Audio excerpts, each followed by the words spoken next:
My dear students, আজকে আমরা পড়বো হচ্ছে চ্যাপ্টার 5। আমাদের চ্যাপ্টার 5 এর মধ্যে দুইটা অংশ আছে। প্রথম অংশটা হচ্ছে প্রোগ্রামিং ভাষা এবং দ্বিতীয় অংশটা হলো আমাদের বিভিন্ন ধরনের প্রোগ্রামিং ভাষা আছে, এর মধ্য থেকে আমরা একটা ভাষা ভালো করে শিখবো, সেটা হলো সি প্রোগ্রামিং। তার মানে আমাদের চ্যাপ্টার 5 এর দুইটা অংশ আমরা পড়বো। প্রথম অংশটা হচ্ছে প্রোগ্রামিং ভাষা এবং দ্বিতীয় অংশটা হচ্ছে সি প্রোগ্রামিং। তো প্রথমে আসি, প্রোগ্রাম কি? প্রোগ্রাম হচ্ছে আমাদের কম্পিউটার, সে কিন্তু নিজে থেকে কোনো কাজ করতে পারে না। কম্পিউটারকে আমরা যে নির্দেশনা দিয়ে থাকি, অর্থাৎ আমরা যে ইনস্ট্রাকশন দিয়ে থাকি, সেই অনুযায়ী সে কাজ করে। অর্থাৎ কম্পিউটারকে আমরা যে নির্দেশনা দিই সেটাকে বলা হয় হচ্ছে প্রোগ্রাম। কম্পিউটারকে যে নির্দেশনা দেওয়া হয় সেটাকে বলা হয় প্রোগ্রাম। এবং যে ভাষার মাধ্যমে আমরা কম্পিউটারকে এই নির্দেশনা দিয়ে থাকি সেটাকে বলা হয় হচ্ছে প্রোগ্রামিং ভাষা। এবং যিনি কম্পিউটারে প্রোগ্রাম তৈরি করেন তাকে বলা হয় প্রোগ্রামার। এবং প্রোগ্রাম একগুচ্ছ প্রোগ্রামকে বলা হয় সফটওয়্যার, যা নির্দিষ্ট কোনো কাজ করতে পারে।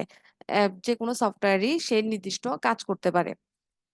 এখন আসি, প্রোগ্রামিং ভাষার বিভিন্ন প্রজন্ম সম্পর্কে আমরা একটু জানি। আমাদের প্রোগ্রামিং ভাষা কিভাবে আসছে? প্রথম প্রজন্মের যে ভাষা, এটাকে বলা হয় হচ্ছে, এটা 1945 সালে আসে, এটাকে বলা হয় মেশিন ভাষা বা যান্ত্রিক ভাষা বা হচ্ছে হার্ডওয়্যার লেভেল ভাষা। ঠিক আছে? কেন এটাকে মেশিন ভাষা বলা হয়? কারণ আমাদের কম্পিউটার সে কিন্তু শুধুমাত্র 0 আর 1 বুঝে। তো প্রথম জেনারেশনের একদম প্রথম যিনি প্রোগ্রাম তৈরি করেন, তিনি শুধুমাত্র 0 1 দিয়ে প্রোগ্রাম লিখেন। তো এটা এই জন্যই এটাকে বলা হয় হচ্ছে মেশিন ভাষার প্রোগ্রাম। ঠিক আছে, তাহলে প্রথম জেনারেশনের যে প্রোগ্রাম লেখা হতো সেটা শুধুমাত্র 0 1 দিয়ে লেখা হতো। এবং 0 1 দিয়ে যে কোনো প্রোগ্রাম লিখতে গেলে আমাদের কিন্তু কিছু সুবিধা এবং অসুবিধা আছে। তো মেশিন ভাষা বা প্রথম জেনারেশনের সুবিধা অসুবিধাগুলো দেখি। প্রথমে আসি সুবিধা। সুবিধা হচ্ছে কি, যেহেতু এটা 0 1 দিয়ে লেখা ভাষা এবং কম্পিউটার 0 1 সরাসরি বুঝে, তাই মেশিন ভাষা কম্পিউটার সরাসরি বুঝতে পারে। এজন্য এখানে কোনো অনুবাদক প্রোগ্রামের অর্থাৎ ট্রান্সলেটরের প্রয়োজন নেই। এবং এটার জন্য মেমোরি কম প্রয়োজন। যেহেতু 0 1 দিয়ে প্রোগ্রাম লিখছি, তার মানে হচ্ছে এখানে মেমোরি কম লাগবে। কিন্তু এই এবং এটার আরেকটা সুবিধা হচ্ছে, এতে করে কম্পিউটারের অভ্যন্তরীণ গঠন সম্পর্কে ধারণা পাওয়া যায়। যেহেতু 0 1 দিয়ে প্রোগ্রাম লেখা হয়, এই জন্য এখানে কম্পিউটারের অভ্যন্তরীণ গঠন সম্পর্কে ধারণা পাওয়া যায়। এখন আসি অসুবিধা। মেশিন ভাষায় প্রোগ্রাম লিখতে গেলে আমাদের কিন্তু অনেক বেশি কষ্ট হবে, কারণ 0 1 দিয়ে আমরা কিন্তু 0 1 দিয়ে প্রোগ্রাম লিখতে পারবো না। কারণ 0 1 কিন্তু আমাদের ভাষা না। অতএব এই 0 1 দিয়ে প্রোগ্রাম লেখাটা অত্যন্ত জটিল এবং শ্রমসাধ্য এবং যথেষ্ট এক্সপিরিয়েন্সও প্রয়োজন। এবং এখানে যদি কোনো জায়গায় ভুল হয়, যেমন তুমি একটা প্রোগ্রাম লিখেছো, সেখানে কোনো একটা জায়গায় 0 1 দিয়ে প্রোগ্রাম লিখছো, এখন কোথায় 0 বা 1 ভুল হয়েছে সেই ভুলটা খুঁজে বের করাটাও একটু কঠিন। এবং সেটা ডিভাগিন মানে হচ্ছে ভুলটাকে বলা হয় বাগ। কম্পিউটারে আমরা যখন কোনো প্রোগ্রাম লিখি, প্রোগ্রামের ভুলকে বলা হয় বাগ, এবং এই ভুল সংশোধনকে বলা হয় হচ্ছে ডিভাগিন। এই ডিভাগিন করাটাও বেশ কষ্টসাধ্য, কারণ কোথায় 0 বা 1 একটা ভুল হয়েছে সেটা তুমি খুঁজে বের করে আবার সেটা সংশোধন করবে, এটা কষ্টসাধ্য ব্যাপার। এই তো, এরপরে হচ্ছে কম্পিউটার অভ্যন্তরীণ গঠন সম্পর্কে এখানে ধারণা থাকতে হবে। তোমার যদি কম্পিউটার অভ্যন্তরীণ গঠন সম্পর্কে ধারণা না থাকে, তাহলে তুমি মেশিন ভাষায় প্রোগ্রাম লিখতে পারবা না। তাহলে এই গেল আমাদের মেশিন ভাষার সুবিধা অসুবিধা। অর্থাৎ সুবিধা হচ্ছে কম্পিউটার সরাসরি মেশিনের ভাষাটা বুঝতে পারে, যেহেতু 0 1 দিয়ে লেখা ভাষা। কিন্তু অসুবিধা হচ্ছে এই ভাষায় প্রোগ্রাম লেখাটা অত্যন্ত জটিল এবং ভুল সংশোধন করাটাও অনেক কঠিন, এবং কম্পিউটার অভ্যন্তরীণ গঠন সম্পর্কে ধারণা থাকা প্রয়োজন। এজন্যই, যেহেতু মেশিন ভাষা 0 1 দিয়ে লেখা ভাষা আমাদের লিখতে কষ্ট হয়, এজন্যই পরবর্তীতে আমাদের দ্বিতীয় জেনারেশনের যে ভাষা সেটা আসে, সেটাকে বলা হয় হচ্ছে অ্যাসেম্বলি ভাষা। অ্যাসেম্বলি ভাষাটা কি? অ্যাসেম্বলি ভাষাটা হচ্ছে 0 1 এর পরিবর্তে কিছু ছোট ছোট অপকোড এবং অপকোড বের হয়। এই অপকোড গুলার মাধ্যমে আমরা বিভিন্ন ধরনের প্রোগ্রাম লিখতে পারি। যেমন অ্যাড, এরপর ডিভ, এ ধরনের কিছু কিছু ছোট ছোট ওয়ার্ড আবিষ্কার হয় পরবর্তীতে। যেমন অ্যাড দ্বারা বোঝায় হচ্ছে দুটা সংখ্যা যোগ করা। ডিভ দ্বারা বোঝায় হচ্ছে দুটা সংখ্যাকে ডিভিশন করা, অর্থাৎ ভাগ করা। এরকমই কিছু ছোট ছোট নেমনিক কোড বের হয়েছে, অর্থাৎ কিছু সংকেত আবিষ্কৃত হয়েছে। এই সংকেতগুলা দিয়ে, যে নেমনিক কোড বা হচ্ছে বিভিন্ন ধরনের সংকেত আবিষ্কৃত হয় পরবর্তীতে, এই সংকেতগুলা দিয়ে আমরা পরবর্তীতে প্রোগ্রাম রচনা করতে পারি। যেটা মেশিন ভাষার থেকেও তুলনামূলক সহজ, কারণ মেশিন ভাষায় শুধুমাত্র 0 1 দিয়ে প্রোগ্রাম লিখতে হতো। কিন্তু এই ক্ষেত্রে দ্বিতীয় জেনারেশন ভাষা অর্থাৎ অ্যাসেম্বলি ভাষাতে 0 1 এর পরিবর্তে কিছু সংকেত আবিষ্কৃত হয়। এই সংকেতগুলোর মাধ্যমে প্রোগ্রাম লেখাটা আর একটু সহজ হয়ে যায়। এবং এই মেশিন অ্যাসেম্বলি ভাষায় আমাদের প্রোগ্রাম রচনার ক্ষেত্রে আহ, চারটা জিনিস থাকে, চারটা অংশ থাকে প্রত্যেকটা ইনস্ট্রাকশনের: লেভেল, অপকোড, অপারেন্ড আর হচ্ছে কমেন্ট। এবং অ্যাসেম্বলি ভাষায় লেখা প্রোগ্রাম, যেহেতু এটা 0 1 দিয়ে লেখা প্রোগ্রাম না, এটা হচ্ছে বিভিন্ন ধরনের এই যে কোড ইউজ করে লেখা প্রোগ্রাম। তো এই জন্য এটা কিন্তু আমাদের কম্পিউটার সরাসরি বুঝবে না। এই জন্য এই যে মেশিন ভাষার প্রোগ্রামটাকে কম্পিউটারকে সরাসরি বোঝানোর জন্য একটা ট্রান্সলেটর প্রোগ্রামের প্রয়োজন হয়, সেটাকে বলা হয় হচ্ছে অ্যাসেম্বলার।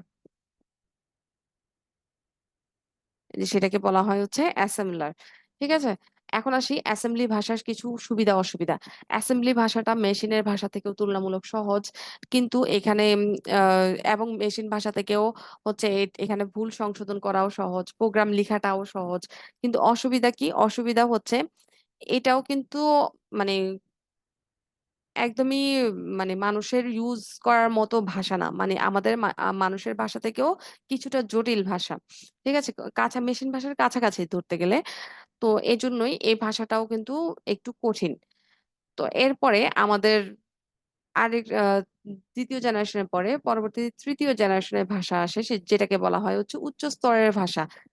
এই ভাষাটা মেশিন অ্যাসেম্বলি ভাষা থেকেও অর্থাৎ দ্বিতীয় জেনারেশনের ভাষা থেকেও আরেকটু সহজ। এই ভাষায় প্রোগ্রাম রচনা করাটা আরেকটু সহজ। এরপরে আসে আমাদের চতুর্থ জেনারেশন বা অতি উচ্চ স্তরের ভাষা। এরপরে আসে হচ্ছে পঞ্চম জেনারেশন বা ন্যাচারাল বা স্বাভাবিক ভাষা। পঞ্চম জেনারেশনের ভাষাটা আমরা যেভাবে যে বাংলা ইংলিশে কথা বলি, অনেকটা এরকমই ভাষা। তার মানে তুমি আহ মোটামুটি তোমার নিজের ভাষাতেই কম্পিউটারকে কোনো ইনস্ট্রাকশন দিতে পারবে এবং কম্পিউটার সেটাই বুঝবে। তার মানে দেখো, প্রথম জেনারেশনে কিন্তু 0 1 দিয়ে কোড লিখতে হতো, আর পঞ্চম জেনারেশনে এসে সেটা আমাদের মানুষের ভাষার মতোই হয়ে হয়ে যাচ্ছে। তার মানে এভাবে আমাদের প্রোগ্রামিং ভাষাটা জেনারেশন ওয়াইজ ইজি হয়ে যাচ্ছে। এখন আসি এখানে যে প্রথম ফার্স্ট জেনারেশন এবং সেকেন্ড জেনারেশন, এই দুইটাকে বলা হয় হচ্ছে লো লেভেল ভাষা। এবং বাকি 3 থেকে 5 যে জেনারেশনের ভাষা আছে এগুলাকে বলা হয় হচ্ছে হাই লেভেল ল্যাঙ্গুয়েজ বা উচ্চ স্তরের ভাষা। এর মধ্যে থার্ড জেনারেশন যেটা, সেটাকে বলা হয় হচ্ছে মিড লেভেল ল্যাঙ্গুয়েজ বা মধ্যম স্তরের ভাষা। কেন থার্ড জেনারেশনকে মধ্যম স্তরের ভাষা বলা হয়? কারণ এটা হচ্ছে যে লো লেভেল এবং হাই লেভেল এই দুইটার মাঝখানে আছে। তার মানে এ কি করবে, লো লেভেল ভাষার যে সুবিধা সেটাও দিবে এবং হাই লেভেল ভাষার সুবিধাগুলাও এখানে থার্ড জেনারেশন ভাষাতে পাওয়া যায়। এই জন্য এটাকে বলা হয় মিড লেভেল ল্যাঙ্গুয়েজ। এবং এখানে যে হাই লেভেল ল্যাঙ্গুয়েজ অর্থাৎ উচ্চ স্তরের ভাষা যেগুলা, এখানে এক্সাম্পল গুলা দেওয়া আছে, তোমরা এখান থেকে এক্সাম্পল গুলা এমসিকিউর জন্য দেখে নিবা কি কি আছে আমাদের উচ্চ স্তরের ভাষা। যেমন আমাদের সি প্রোগ্রাম, C++, জাভা, এগুলা সবই হচ্ছে উচ্চ স্তরের ভাষার প্রোগ্রাম। এবং এখানে একটা টেবিলের মধ্যে আমাদের সবগুলা ভাষার মধ্যে পার্থক্য একসাথে দেওয়া আছে, তোমরা এই টেবিলটা পড়লেও হবে। এখানে দেওয়া আছে মেশিন ভাষা বা ফার্স্ট জেনারেশন ল্যাঙ্গুয়েজ, এরপর সেকেন্ড জেনারেশন, এরপর হচ্ছে হাই লেভেল ল্যাঙ্গুয়েজ অর্থাৎ থার্ড জেনারেশন থেকে যেগুলো আছে ফিফথ জেনারেশন পর্যন্ত, এগুলাকে একসাথে হাই লেভেল ল্যাঙ্গুয়েজ বলা হচ্ছে। তো প্রথমে আসি সংজ্ঞাতে। মেশিন ভাষা যেটা 0 1 দিয়ে লেখা প্রোগ্রাম, এটাকে বলা হয় মেশিন ভাষা বা যান্ত্রিক ভাষা। অর্থাৎ এরপর হচ্ছে সেকেন্ড জেনারেশন বা অ্যাসেম্বলি ভাষা। অ্যাসেম্বলি ভাষাতে আমাদের 0 1 এর পরিবর্তে বিভিন্ন ধরনের সংকেত ব্যবহার করা হয়, এগুলাকে বলা হয় নেমোনিক কোড। এই সংকেতগুলোর মাধ্যমে প্রোগ্রাম লেখা হয়। এরপর উচ্চ স্তরের ভাষা, এটা অনেকটা সার্বজনীন ভাষা, অনেক সহজ ভাবে প্রোগ্রাম রচনা করা যায় এরকম একটা ভাষা। এরপরে আসি প্রোগ্রাম রচনা করতে সময়। মেশিন ভাষায় প্রোগ্রাম লিখতে সময় বেশি লাগে, কারণ হচ্ছে যে 0 1 দিয়ে যদি তুমি প্রোগ্রাম লিখতে যাও সেক্ষেত্রে তোমার অনেক সময় লাগবে। অ্যাসেম্বলি ভাষাতে সময় তুলনামূলক কম লাগে। আর উচ্চ স্তরের ভাষা প্রোগ্রাম, এটা যেহেতু আমাদের ভাষার কাছাকাছি ভাষা, অতএব হচ্ছে আমরা এই ভাষাটা খুব সহজে আয়ত্ত করতে পারি এবং খুব সহজে এটা দিয়ে খুব কম সময়ে প্রোগ্রাম লিখতে পারি। এরপর আসি প্রোগ্রামে ইরর বের করা এবং সেটাকে ইরর সংশোধন করা অর্থাৎ ডিবাগিং করা। তো মেশিন ভাষা যেহেতু 0 1 দিয়ে লেখা, তার মানে এখানে কোন একটা ভুল ত্রুটি বের করা এবং সেটা ডিবাগিং করাটাও কঠিন। এটা মেশিন ভাষার অ্যাসেম্বলি ভাষাতে তার থেকে একটু সহজ, এবং উচ্চ স্তরের ভাষাতে কোনো ভুল সংশোধন করাটা আরো সহজ। এরপরে আসি কম্পিউটার অভ্যন্তরীণ গঠন সম্পর্কে ধারণা। এখানে মেশিন ভাষা যেহেতু 01 দিয়ে লিখতে হচ্ছে, তার মানে কম্পিউটারের সার্কিটের সম্পর্কে তোমার ভালো ধারণা থাকতে হবে। আর এখানে কোনো ধারণা থাকার প্রয়োজন নেই, এখানে তো আরো প্রয়োজন নেই। এরপর আসি এক কম্পিউটারে লিখিত প্রোগ্রাম অন্য কম্পিউটারে চালানো। আমাদের মেশিন ভাষাতে যদি আমরা কোনো প্রোগ্রাম লিখি, তাহলে এক কম্পিউটারের জন্য যদি আমরা একটা প্রোগ্রাম লিখি, সেটা অন্য কম্পিউটারে তুমি আর সেই প্রোগ্রামটা ইউজ করতে পারবা না। এরপর এখানে আসি অ্যাসেম্বলি ভাষাতে বিভিন্ন ভিন্ন ভিন্ন যন্ত্রের জন্য, অর্থাৎ ভিন্ন ভিন্ন কম্পিউটারের জন্য ভিন্ন ভিন্ন অ্যাসেম্বলি ভাষা ব্যবহার করা হয়। মানে এক কম্পিউটারের ভাষা তুমি অন্য কম্পিউটারে রান করতে পারবা না। এখানে কিন্তু আমরা হাই লেভেল ল্যাঙ্গুয়েজে যদি একটা প্রোগ্রাম একটা কম্পিউটারে লিখি, সেটা যে কোনো কম্পিউটারে আমরা সেই প্রোগ্রামটা রান করতে পারবো। যেমন এখন যে সফটওয়্যার গুলা তৈরি, সেই সফটওয়্যার গুলা আমরা কিন্তু যে কোনো কম্পিউটারে আমরা রান করতে পারি, বা যে কোনো ডিভাইসে আমরা সেই সফটওয়্যার গুলা ইউজ করতে পারি। এখন আসি কম্পিউটার সরাসরি বোধগম্য। মেশিন ভাষা সেটা কিন্তু কম্পিউটার সরাসরি বুঝে, কিন্তু অ্যাসেম্বলি ভাষা বা উচ্চ স্তরের ভাষা এগুলা কিন্তু কম্পিউটার সরাসরি বুঝে না। 7 নাম্বার অনুবাদক প্রোগ্রাম। মেশিন ভাষা যেহেতু কম্পিউটার সরাসরি বুঝে, তার মানে এখানে কোনো অনুবাদক প্রোগ্রামের প্রয়োজন নেই। অ্যাসেম্বলি ভাষার ক্ষেত্রে আমাদের কম্পিউটার সরাসরি বুঝতে পারে না, তাই এখানে অনুবাদক প্রোগ্রামের প্রয়োজন আছে। যে অনুবাদক প্রোগ্রামের মাধ্যমে মেশিন বা অ্যাসেম্বলি ভাষাকে কম্পিউটারকে বোঝানো হয়, সেটাকে বলা হয় অ্যাসেম্বলার। এখানেও কিন্তু হাই লেভেল ভাষা, এটাও কিন্তু কম্পিউটার সরাসরি বুঝে না, এজন্য এখানে অনুবাদক প্রোগ্রামের প্রয়োজন। মেশিন ভাষার উদাহরণ হচ্ছে মেশিন ল্যাঙ্গুয়েজ, অ্যাসেম্বলি ভাষার উদাহরণ হচ্ছে অ্যাসেম্বলি ল্যাঙ্গুয়েজ, আর হাই লেভেল ভাষার উদাহরণ হচ্ছে C, C plus, Java, Fortran যা আছে এগুলো সব হচ্ছে হাই লেভেল ভাষা। এই তো এখান থেকে তোমরা সুবিধা অসুবিধাগুলো এখান থেকেও পড়তে পারো, অথবা হচ্ছে টেবিল থেকেও, এই টেবিলটা থেকেও তোমরা কিন্তু এখান থেকে দিয়ে দিতে পারবা।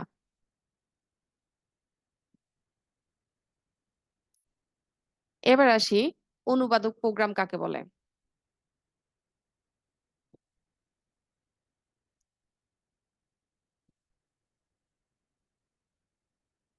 অনুবাদক প্রোগ্রাম, অনুবাদক প্রোগ্রাম হচ্ছে যে সফটওয়্যার প্রোগ্রামিং ভাষায় লিখিত সোর্স প্রোগ্রামকে অন্য প্রোগ্রামিং ভাষায় অবজেক্ট প্রোগ্রামে রূপান্তর করা হয়, তাকে অনুবাদক প্রোগ্রাম বলে।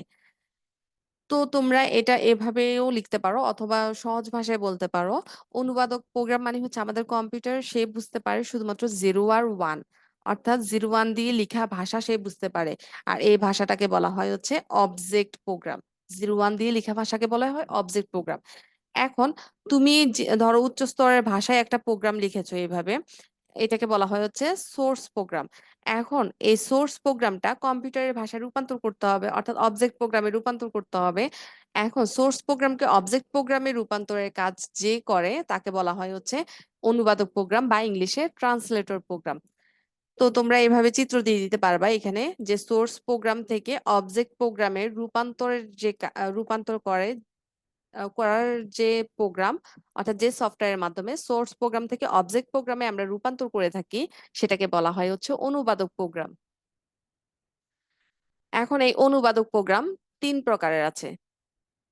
এখানে আমাদের সোর্স প্রোগ্রাম, এটাকে বাংলায় বলা হয় হচ্ছে উৎস প্রোগ্রাম। ঠিক আছে, এই যে সোর্স প্রোগ্রাম বা হচ্ছে উৎস প্রোগ্রাম। আর অবজেক্ট প্রোগ্রামকে বলা হয় হচ্ছে যে বস্তু প্রোগ্রাম বা হচ্ছে অবজেক্ট প্রোগ্রাম। তো অনুবাদক প্রোগ্রাম আমাদের 3 প্রকারের আছে: কম্পাইলার, ইন্টারপ্রেটার আর হচ্ছে অ্যাসেম্বলার। এই বানানগুলা তোমরা একটু ঠিক মতো দেখবা। প্রথমে আসি কম্পাইলার। কম্পাইলার সে কি করে, সে হচ্ছে উচ্চ স্তরের ভাষাকে বস্তু প্রোগ্রামে রূপান্তর করে। অর্থাৎ উচ্চ স্তরের ভাষা লিখা প্রোগ্রামকে সেই কম্পিউটারের ভাষা, অর্থাৎ 01-এর যে অবজেক্ট প্রোগ্রাম সেটাতে রূপান্তর করবে। এটাকে বলা হয় হচ্ছে কম্পাইলার। এখন কম্পাইলার কিভাবে কাজ করে? কম্পাইলার হচ্ছে সম্পূর্ণ প্রোগ্রাম সে একসাথে পড়ে এবং একসাথে অনুবাদ করে। এরপর আসি ইন্টারপ্রেটার। ইন্টারপ্রেটার সেও কিন্তু উচ্চ স্তরের ভাষা লিখা প্রোগ্রামকে কম্পিউটারের ভাষাতে রূপান্তর করে। তবে এই ক্ষেত্রে তোমরা এই যে কম্পাইলারের যদি তোমাদের আসে পরীক্ষায়, তাহলে এই চিত্রটা দিবা, যে সোর্স প্রোগ্রাম থেকে সে অবজেক্ট প্রোগ্রামে রূপান্তর করে, এটাকে বলা হচ্ছে ট্রান্সলেটর, বা এখানে কম্পাইলারের ক্ষেত্রে সেম চিত্র দিয়ে দিতে পারো, কম্পাইলার। এবং ইন্টারপ্রেটার সে কি করবে, সে হচ্ছে সোর্স প্রোগ্রাম থেকে সরাসরি রেজাল্ট বের করে দিবে। অর্থাৎ ইন্টারপ্রেটার সে উচ্চ স্তরের ভাষায় লেখা প্রোগ্রাম থেকে কম্পিউটারের ভাষায় রূপান্তর করবে। তবে এক্ষেত্রে কম্পাইলার এবং ইন্টারপ্রেটারের মধ্যে একটা পার্থক্য আছে। কম্পাইলার কি করবে, সে হচ্ছে পুরো প্রোগ্রামটা একসাথে পড়ে একসাথে রান করে তোমাকে দেখাবে, এবং কোনো ভুল ত্রুটি থাকলে সেগুলা একসাথেই তোমার মনিটরে প্রদর্শন করবে। আর আর ইন্টারপ্রেটার কি করবে, ইন্টারপ্রেটার হচ্ছে সে একটা একটা করে লাইন পড়বে এবং সে লাইনটা তোমাকে সংশোধন করে সেই লাইনটার তোমাকে রেজাল্ট সাথে সাথে দেখাবে। এই যে এখানে দেওয়া আছে, ইন্টারপ্রেটার সে প্রতিটি লাইন পড়ে এবং মেশিন ভাষায় রূপান্তর করে। আর এখানে কম্পাইলারের ক্ষেত্রে দেওয়া আছে, কম্পাইলার সম্পূর্ণ প্রোগ্রামটিকে একসাথে পড়ে এবং একসাথে রূপান্তর করে। তার মানে কম্পাইলার হচ্ছে সে উচ্চ স্তরের ভাষা লেখা প্রোগ্রামকে কম্পিউটার ভাষায় রূপান্তর করবে। তবে কম্পাইলার সম্পূর্ণ প্রোগ্রামটাকে একসাথে পড়ে এবং একসাথে আহ অনুবাদ করে, অর্থাৎ একসাথে সে কম্পাইল করে এবং ভুল ত্রুটি থাকলে সেগুলো একসাথে মনিটরে প্রদর্শন করে। কিন্তু ইন্টারপ্রেটার কি করে, সে হচ্ছে উচ্চস্তরের ভাষায় কম্পিউটার ভাষায় রূপান্তর করে, তবে সে প্রত্যেকটা লাইন পড়ে পড়ে তারপরে সে অনুবাদ করে। তো আমি তোমাদেরকে এটা একটু প্র্যাকটিক্যালি দেখাই। যেমন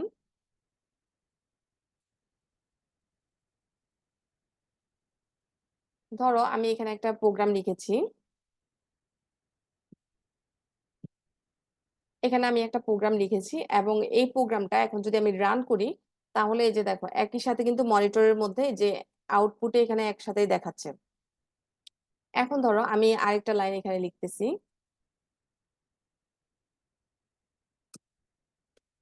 এবং এখানে ধরো আমি একটা সেমিকোলন দিলাম না, তাহলে এখন রান করে দেখি।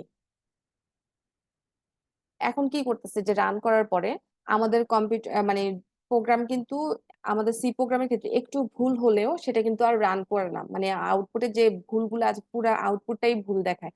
আর ইরর মেসেজ সবগুলাই একসাথে মনিটরে দিচ্ছে। তার মানে এখানে কম্পাইলারের ক্ষেত্রে, যে এটা একটা কম্পাইলার, এই সফটওয়্যারটা হচ্ছে একটা কম্পাইলার। তো এখানে আমাদের এই যে পুরো প্রোগ্রামটা আমরা যখন রান দিচ্ছি, তখন সে পুরোটা একসাথে কিন্তু আমাদের আমাদের উৎস প্রোগ্রাম থেকে, অর্থাৎ আমাদের লেখা ভাষার প্রোগ্রাম থেকে সে একসাথে রান করে, অর্থাৎ একসাথে সে পড়তেছে, একসাথে পড়েই একসাথে আমাদেরকে আউটপুট এখানে আউটপুটে প্রদর্শন করছে। যতগুলা এরর মেসেজ আছে সবগুলো একসাথে দেখাচ্ছে। কিন্তু ইন্টারপ্রেটারের ক্ষেত্রে কি হবে, সে কিন্তু একটা একটা করে লাইন বাই লাইন সে রান করবে। যেমন ইন্টারপ্রেটারের ক্ষেত্রে, এটা একটা ইন্টারপ্রেটার, ইন্টারপ্রেটার সফটওয়্যার। এখন আমি যদি এখানে রান দিই, তাহলে সে কি করে, এই যে এখানে যে দুইবার হ্যালো ওয়ার্ল্ড এটা প্রিন্ট করার জন্য দিয়েছি, সে দুইবারে যে প্রিন্ট করে দেখাচ্ছে। সে প্রথমে কি করেছে, প্রথম লাইনটা প্রিন্ট করেছে, তারপরে সে দ্বিতীয় লাইনটা প্রিন্ট করেছে। তার মানে এরপরে আর একটা লাইন দেখি আমরা, ধরো সেম জিনিসই,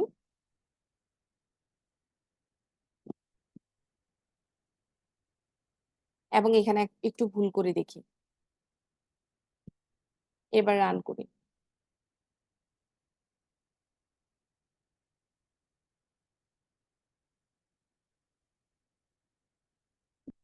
ধরো এখন একটু ভুল হয়েছে এখানে, সেমিকোলনটা ইয়ার, হ্যাঁ কোটেশনটা দিই নাই।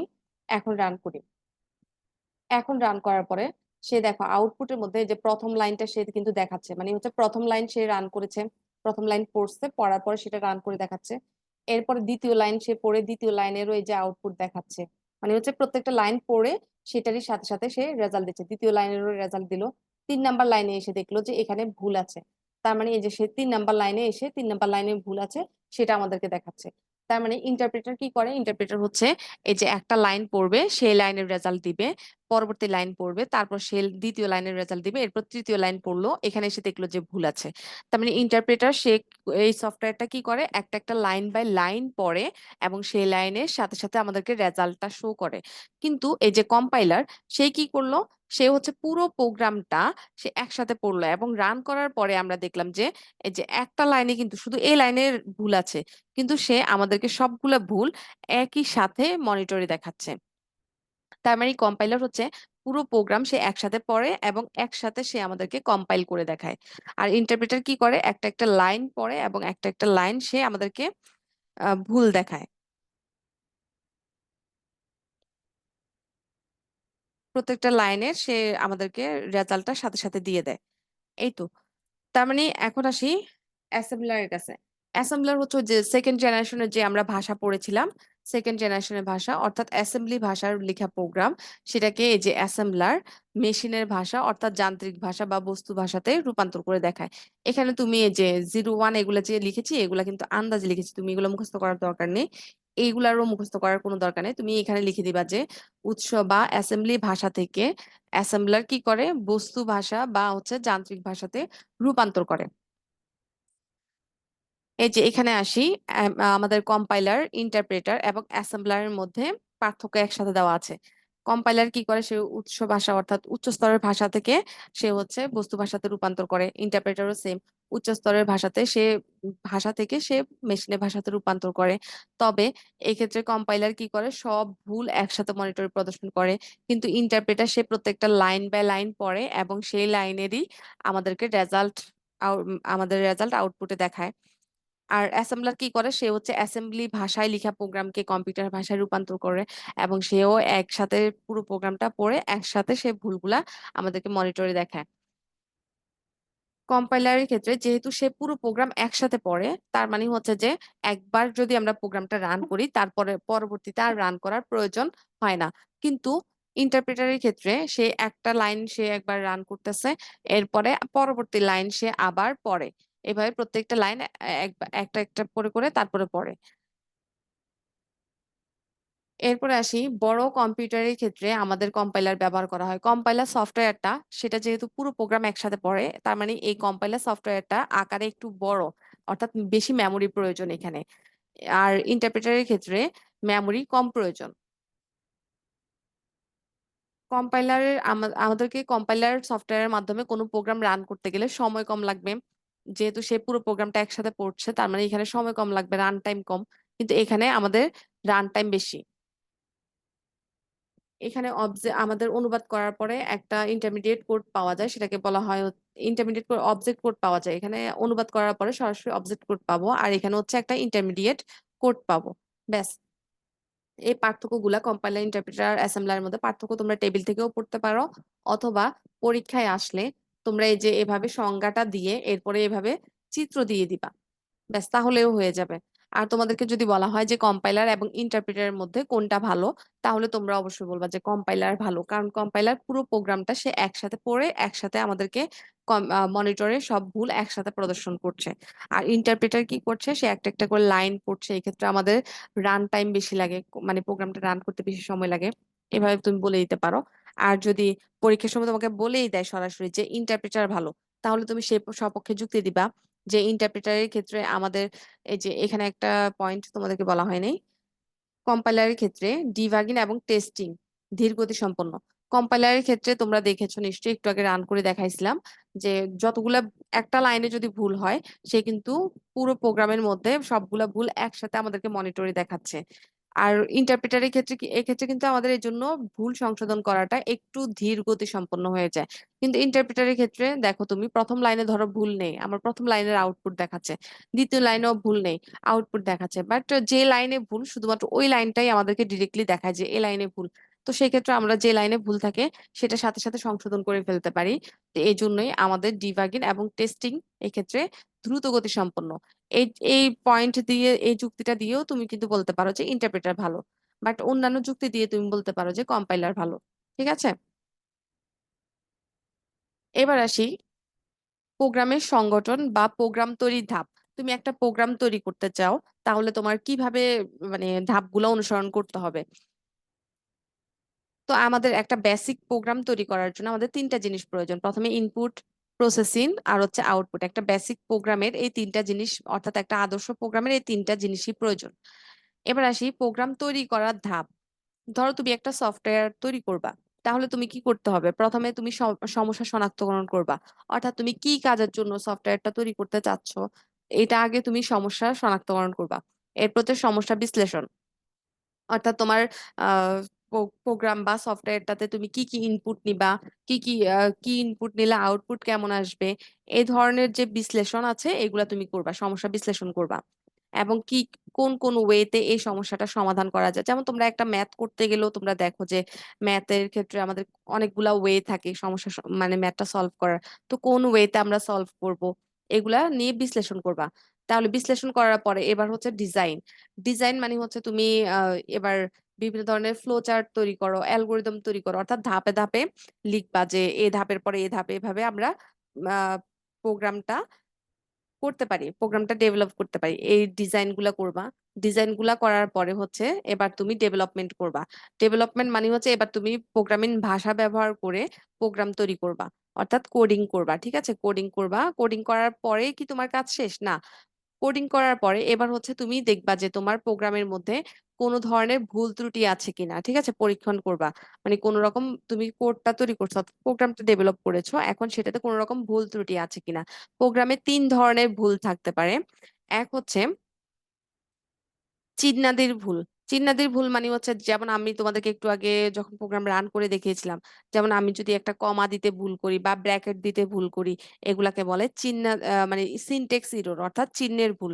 এরপর হচ্ছে লজিক্যাল ভুল, অর্থাৎ আমি যদি ধরো চাই যে এ বি এর থেকে বড়, কিন্তু আমি লিখে ফেললাম যে এ লেস দেন বি, তার মানে কি এটা, তাহলে তো এ লেস দেন বি, এ ছোট হয়ে গেল। এভাবে যদি আমরা লজিক্যাল কোনো ভুল করি, তাহলে সেগুলাকে বলা হয় লজিক্যাল ভুল।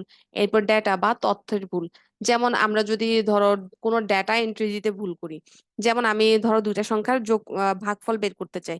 এখন আমি লিখলাম, একটা সংখ্যা দিলাম হচ্ছে 5 আর একটা সংখ্যা দিলাম হচ্ছে 0, তার মানে 5/0, এটা তো কখনো হয় না। ঠিক আছে, অসংজ্ঞায়িত আনসার চলে আসবে। এরকমই আমরা যদি কোনো ডাটা এন্ট্রি দিতে ভুল করি, সেটাকে বলা হয় ডেটা ভুল। তার মানে আমাদের প্রোগ্রামের মধ্যে এই তিনটা ভুল হতে পারে: সিনটেক্স ইরর, লজিক্যাল ইরর, আর একটা হচ্ছে ডেটা ইরর। এখন দেখো, আমাদের প্রোগ্রাম আমরা তৈরি করেছি। প্রথমে কি করেছিলাম? সমস্যা শনাক্ত করেছি, এরপর হচ্ছে প্রোগ্রাম বিশ্লেষণ করেছি, এরপর ডিজাইন করেছি, এরপর প্রোগ্রামটা আমরা ডেভেলপ করেছি, এরপর টেস্ট করে দেখেছি যে সবকিছু ঠিক আছে কিনা। এখন কি আমাদের কাজ শেষ? না, এটার আমরা সুন্দর করে ডকুমেন্টেশন করে রাখতে হবে। ডকুমেন্টেশন মানে হচ্ছে আমাদের প্রোগ্রামটার, একটা প্রোগ্রাম বা একটা সফটওয়্যারের কোন অংশ দ্বারা কি কাজ করা হয়, বা এখানে কি কি আমরা মডিউল ইউজ করেছি, সেগুলা সুন্দর করে একটা ওয়ার্ড ফাইলের মধ্যে লিখে রেখে দিব, যাতে পরবর্তীতে আমাদের সফটওয়্যারটা যে কেউ এই যে ওয়ার্ড ফাইলটা পড়ে বুঝতে পারে যে এই সফটওয়্যার দ্বারা কি কাজ করা হবে, কোন মডিউলের কি কাজ, এই জিনিসগুলো যাতে বুঝতে পারে। এটাকে বলা হয় হচ্ছে ডকুমেন্টেশন, অর্থাৎ সুন্দর করে আমরা লিখে রাখবো। এরপর আসি প্রোগ্রাম রক্ষণাবেক্ষণ, অর্থাৎ ভবিষ্যতে এই প্রোগ্রামটা যাতে আমরা কোনো কিছু চেঞ্জ করতে পারি বা কোনো আপডেট করতে পারি, এই জন্য এটাকে আমরা সুন্দর মতো রক্ষণাবেক্ষণ করব। এই তো শেষ। তাহলে এই 7টা আমাদের টোটাল ধাপ আছে। একটা প্রোগ্রাম তৈরি করতে গেলে আমাদের এই 7টা ধাপ অবলম্বন করে কাজ করতে হয়। এটা আমরা লিখে দিব নিজেদের মতো করে যদি পরীক্ষা আসে। এবার আসি, অ্যালগোরিদম কি? অ্যালগোরিদম মানে হচ্ছে কোনো সমস্যা শনাক্তকরণের জন্য আমরা যদি বড় একটা সমস্যাকে ছোট ছোট অংশে ধাপে ধাপে লিখি, সেটাকে বলা হয় হচ্ছে অ্যালগোরিদম। যেমন তোমাদেরকে একটা অ্যালগোরিদম দেখাই, তাহলে ক্লিয়ারলি বুঝতে পারবা। দেখো, ধরো আমি এখানে চাচ্ছি যে তিনটা সংখ্যার মধ্যে গড় নির্ণয় করতে। তো তিনটা সংখ্যার মধ্যে গড় নির্ণয় আমরা কিভাবে করি? তিনটা সংখ্যার গড় নির্ণয় হচ্ছে যে তিনটা সংখ্যাকে যোগ করে তারপর 3 দিয়ে ভাগ করা, অর্থাৎ a+b+c ভাগ হচ্ছে 3 ইকুয়াল হচ্ছে অ্যাভারেজ, মানে গড় নির্ণয়। এটি হচ্ছে আমাদের সূত্র। তাহলে এই যে গড় নির্ণয় করার জন্য আমরা একটা ধরো প্রোগ্রাম তৈরি করতে চাই, তাহলে এটা ধাপে ধাপে আমাদের নিজেদের মতো করে লিখা, এটাকেই বলা হচ্ছে অ্যালগোরিদম। যেমন প্রথম ধাপে আসি, প্রোগ্রাম শুরু, ধাপ 1, এইভাবে অ্যালগোরিদম লিখতে হয় এভাবে ধাপ দিয়ে দিয়ে। প্রথমে ধাপ 1, এরপর 2, এভাবে বিভিন্ন ধাপে ধাপে লিখতে হবে। প্রথমে ধাপ 1 আমরা প্রোগ্রামটা শুরু করলাম। ধাপ 2, যেহেতু আমরা অ্যাভারেজ বের করতে চাই, প্রথমে কি করতে হবে? তিনটা সংখ্যা ইনপুট নিতে হবে। তার মানে a b c, এই তিনটা চলকের মান ইনপুট নিলাম, অর্থাৎ গ্রহণ করলাম। এরপরে তিনটা চলককে যোগ করে 3 দিয়ে ভাগ করলাম, এই ভাগফলটাকে আমরা হচ্ছে অ্যাভারেজের মধ্যে রাখলাম। এখন কি করব? ধাপ 4-এ এসে অ্যাভারেজের মান প্রদর্শন। এরপরে হচ্ছে আমাদের শেষ, প্রোগ্রাম শেষ। তাহলে এই যে দেখো, আমরা তিনটা সংখ্যার গড় নির্ণয়কে এইভাবে ধাপে ধাপে আমাদের নিজেদের ভাষায় লিখলাম। এটা কিন্তু তুমি তোমার নিজের ভাষায় লিখবা, ঠিক আছে, নিজের মতো করে। তাহলে যে ধাপে ধাপে যে লিখলাম, এটাকে বলা হয় হচ্ছে অ্যালগোরিদম। অর্থাৎ কোনো সমস্যার সমাধানকে ছোট ছোট ধাপে ধাপে বর্ণনা করা, এটাকে বলা হয় অ্যালগোরিদম। এখন অ্যালগোরিদমের কিছু নিয়ম বা শর্ত আছে অ্যালগোরিদম লেখার জন্য। অ্যালগোরিদম লেখার নিয়মগুলা কি কি? অ্যালগোরিদমে শূন্য বা একাধিক ইনপুট, এখানে শূন্য হবে না, এখানে হবে এক বা একাধিক ইনপুট থাকতে হবে। যদি কোনো ইনপুটে না থাকে তাহলে তো অবশ্যই আমরা কোনো আউটপুট পাবো না, অবশ্যই একটা ইনপুট থাকতেই হবে। এরপরে অ্যালগোরিদমের আমরা যে ধাপগুলা লিখলাম, এই ধাপগুলো অবশ্যই সহজ ভাষায় লিখতে হবে যাতে যে কেউ পড়ে বুঝতে পারে, এবং স্পষ্ট করে লিখতে হবে, এবং সসীম সংখ্যক ধাপে সমস্যা সমাধান করতে হবে। অর্থাৎ আমরা এই যে ধাপগুলা লিখলাম, ঠিক আছে, এমন কোনো ধাপ লিখা যাবে না যে অনেকগুলা ধাপ, মানে ধাপই শেষ হচ্ছে না, এমন ভাবে লিখতে হবে না। ধাপগুলা একটা নির্দিষ্ট সময় পর শেষ হবে। যেমন একটু আগে যে দেখালাম গড় নির্ণয় করা, ওখানে 5টা ধাপের মধ্যে শেষ। এরকমই তোমাকে সসীম সংখ্যক ধাপের মধ্যে লিখতে হবে। এরপর আসি, দ্রুত নির্ভরযোগ্য হইতে হবে। অর্থাৎ একটা প্রবলেম অনেক ভাবে সমাধান করা যায়, কিন্তু আমরা কোন ভাবে সমাধান করব, যেভাবে সমাধান করলে আমাদের দ্রুত হবে, কাজটা দ্রুত হয়ে যাবে। এই তো। এরপর অ্যালগোরিদমের সুবিধাগুলো দেখি। অ্যালগোরিদমের সুবিধা কি? অ্যালগোরিদম তৈরি করার কারণে আমরা কিন্তু কোনো একটা কোড লিখার আগে প্রথমে সেই প্রোগ্রামের যদি ধাপে ধাপে বর্ণনাটা লিখি, তাহলে আমাদের প্রোগ্রাম তৈরি করতে এটা সহজ হবে, প্রোগ্রাম তৈরি করাটা সহজ হবে। এটি হচ্ছে আমাদের সুবিধা। এবার আসি সুডোকোড।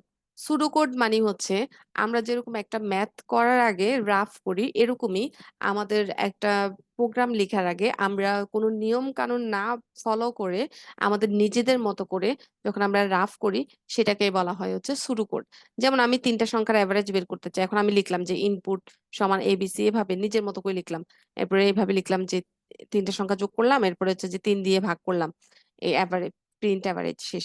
এই যে আমরা নিজেদের মতো করে যে লিখলাম একটা প্রোগ্রামকে, সেটাকে বলা হয়েছে সুডোকোড। সুডোকোড মানে হচ্ছে ছদ্ম কোড, মানে সুডো মানে হচ্ছে ছদ্ম, ঠিক আছে, মানে খসড়া, খসড়া কোড। অর্থাৎ তোমরা ম্যাথ করার আগে যেভাবে খসড়া করো, এভাবে একটা প্রোগ্রাম করার আগে আমরা যদি সেটা রাফ করি, মানে কোনো নিয়ম কানুন না মেনে, কোনো নির্দিষ্ট ল্যাঙ্গুয়েজ ইউজ না করে যদি আমরা রাফ করি, সেটাকে বলা হয় হচ্ছে সুডোকোড। এবার আসি ফ্লো চার্ট। ফ্লো চার্ট কি? ফ্লোচার্ট হচ্ছে একটা সমস্যার সমাধানকে বিভিন্ন চিহ্নের মাধ্যমে প্রকাশ করা। অর্থাৎ চিত্রের মাধ্যমে কোনো সমস্যার সমাধান ফুটিয়ে তোলাকে বলা হয় হচ্ছে এই যে ফ্লোচার্ট। এখানে সংজ্ঞা দেওয়া আছে। যেমন এই যে 3টা সংখ্যার অ্যাভারেজ তুমি বের করার জন্য এভাবে চিত্রের মাধ্যমে তুমি সেটাকে তুলে ধরতে পারো। যে প্রথমে শুরু, এরপরে এবিসি 3টা গ্রহণ, এরপর হচ্ছে 3 দিয়ে ভাগ করলাম যোগ করে, এরপর অ্যাভারেজের মান প্রদর্শন, এরপর প্রোগ্রাম শেষ। এই যে আমরা চিত্রের মাধ্যমে যে প্রবলেমটা তুলে ধরেছি, এটাকে বলা হয় হচ্ছে ফ্লোচার্ট। এবং এই ফ্লো চার্ট তৈরির জন্য আমাদের দুই ধরনের ফ্লো চার্ট আছে। একটা হচ্ছে সিস্টেম ফ্লো চার্ট, আর একটা হচ্ছে program flow chart. System flow চার্টটা কি? সিস্টেম ফ্লো চার্টটা হচ্ছে যেমন কোন সিস্টেমের জন্য যদি আমরা কোনো ফ্লো চার্ট তৈরি করি, যেমন ধরো একটা কোম্পানির, তোমাদেরকে দেখায় একটু,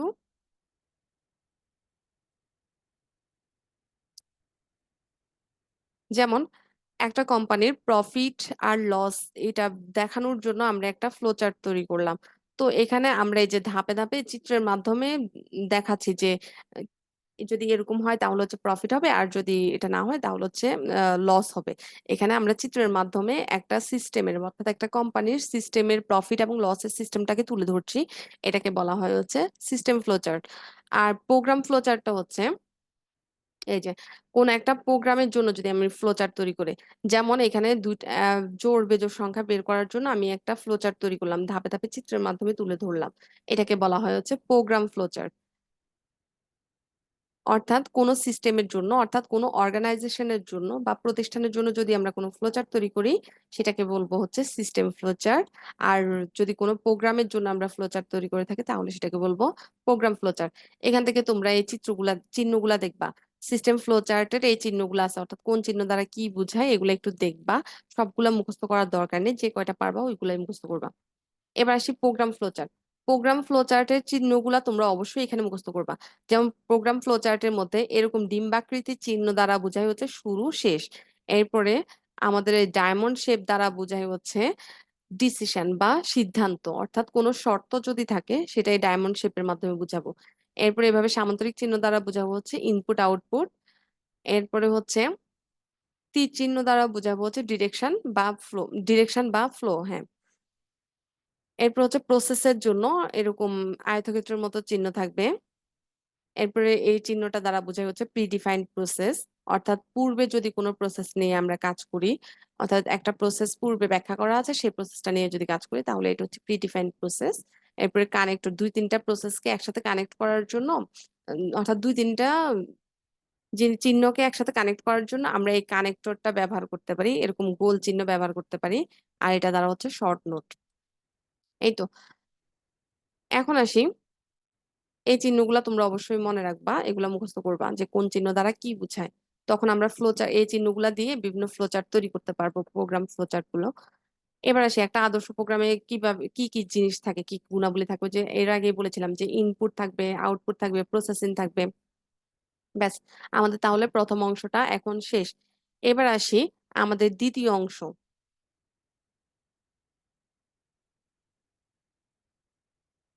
আচ্ছা, এর পরের ভিডিওতে আমরা আমাদের দ্বিতীয় অংশটা অর্থাৎ সি প্রোগ্রামিং ভাষাটা পড়বো। আমাদের বিভিন্ন ধরনের প্রোগ্রামিং ভাষা আছে, তার মধ্যে সি প্রোগ্রামিং ভাষাটা এর পরের ভিডিওতে আমরা পড়বো।